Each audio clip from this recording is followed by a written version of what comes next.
everybody, I'm Kimberly and today we're going to learn how to make an inexpensive but effective and easy to sew face mask. So first of all, what you're going to need is some kind of cotton fabric, woven cotton fabric. I like to use quilting cotton. It's inexpensive, it's easy to sew, and it's a tight enough weave that you do not see any light passing through it. You need enough to cut 2 pieces that are approximately 10 inches long and 7 inches wide.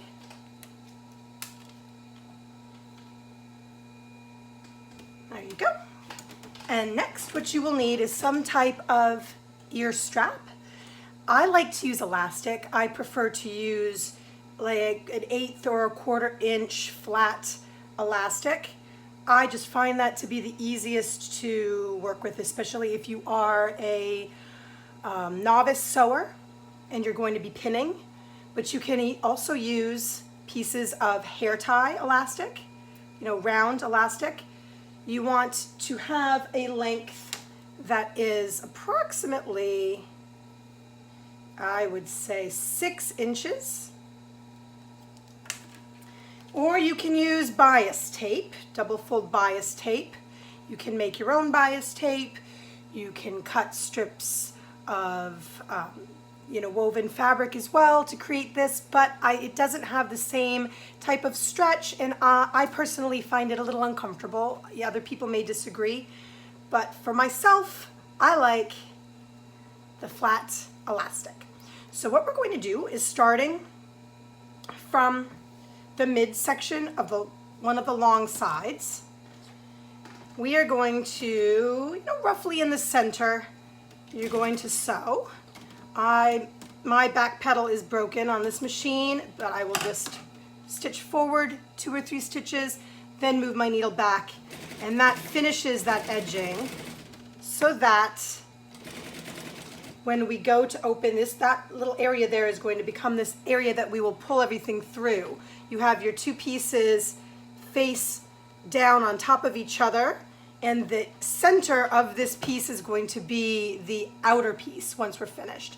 So you want to take your elastic into the corner here, and you can place it right there in the corner. If you need to, you can also pin it into the corner to keep it from moving. But make sure that you don't sew over the pins once you get to that corner.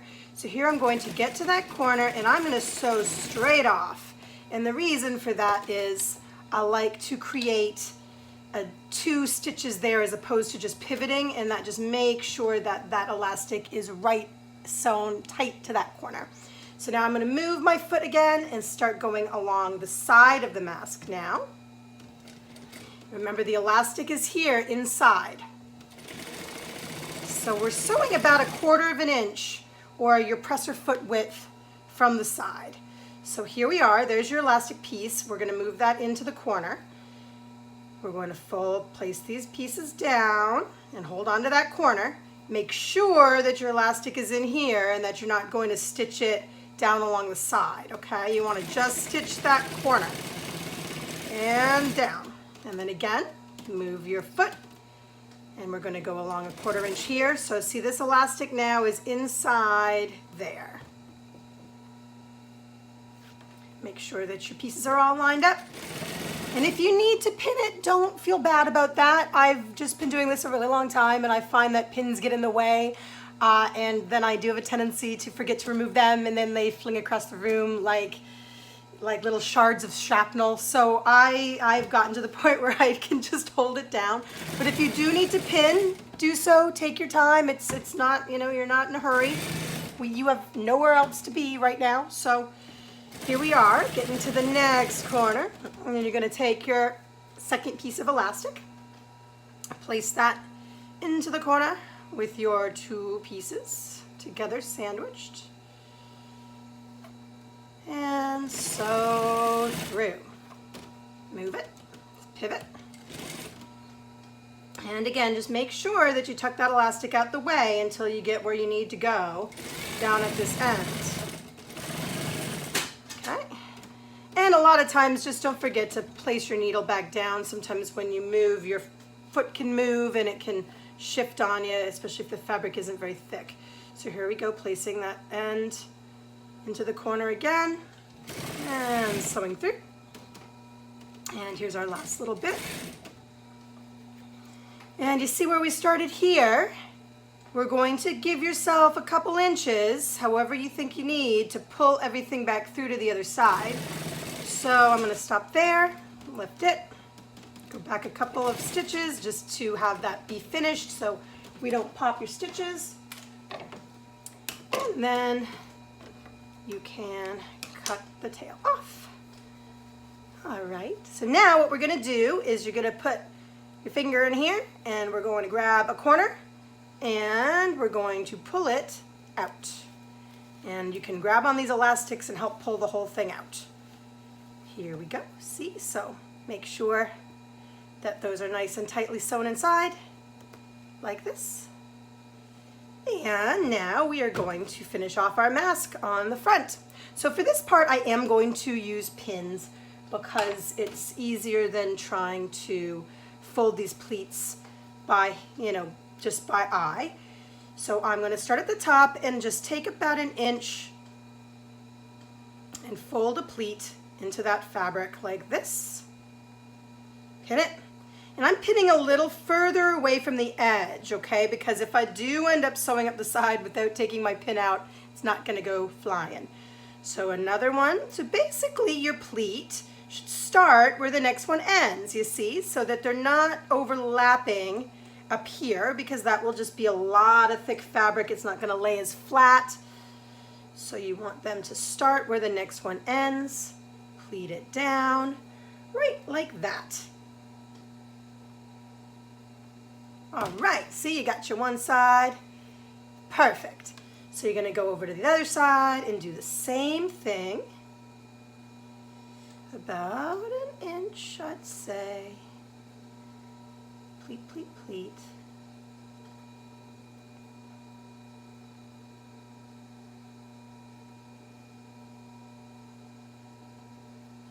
All right, pin these suckers down. Perfect. So now we're going to start up here at the corner. Okay, we're going to place our needle. And going about a presser foot's width, about a 1/4 inch from the edge, we are going to top stitch these pleats down. Let's stop. We can now pull out these pins, or you could wait till the end too, but I like to get rid of them now in case I forget. Okay. You want to make sure you roll the seam inside itself. And, we're not here to win any kind of, sewing competition, so don't stress out about it. But you want to have your edge here, and you're going to top stitch this closed right along the edge.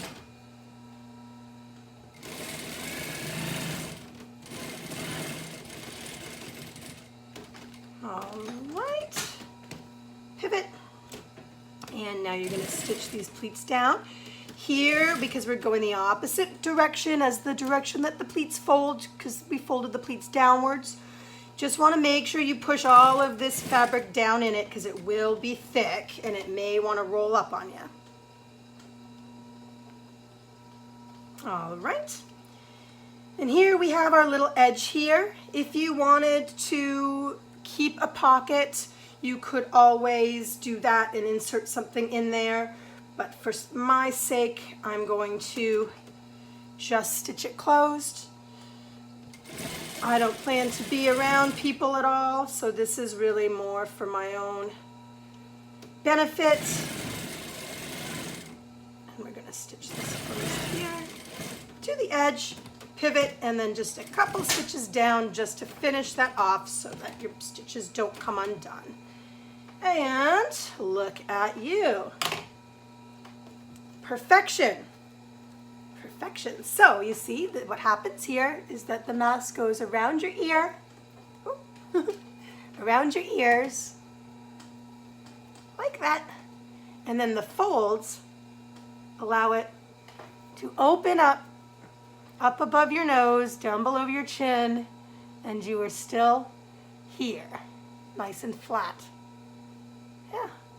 So if you need to adjust this for children or someone with a different size head, you can always adjust your measurements. You can always make your loops a little shorter if you feel that they are too long. You can always make the face mask part. You just want it to come basically from here to here. So you can always measure that. And there you go. You have a great mask. I want to thank Jezebel DeLuna for providing me with this fantastic Halloween kitty cat fabric and some other fabrics that I've been using. And yes, that's it. So there you go. There's my tutorial for the day. I hope you enjoyed it. And I hope that you can use this to help keep yourself and your family safe. Thanks. See you next time.